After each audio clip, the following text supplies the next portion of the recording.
Hivi leo tunavyozungumza, katika wilaya zetu viko vitambulisho vingi sana ambavyo havijachukuliwa, na sababu kubwa inakuwa ni hiyo kwamba muombaji hajui kitambulisho chake kiko katika hatua gani.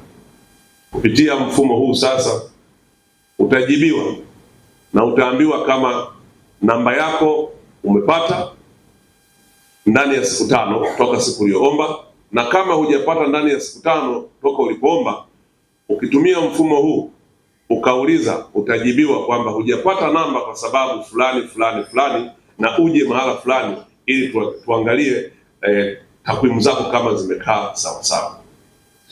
Lakini pili, utapata taarifa kutumia mfumo huu wa kitambulisho chako kama tayari kimekwisha tengenezwa na kinapatikana wapi na uende ukakichukue.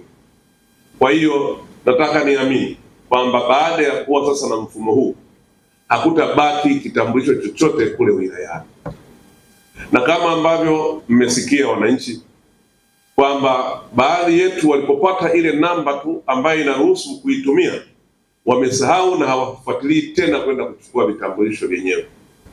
Baada ya muda tutasitisha matumizi ya namba hizo ili watu mchukue vitambulisho, kwa sababu vinachakaa mkiwa bado hamjavichukua. Kupitia huduma hii nitakayoizindua leo, mwananchi yoyote sasa ataweza kujua kama namba yake ya utambulisho ya taifa imetoka au kama kitambulisho chake cha taifa kiko tayari na kiko wapi.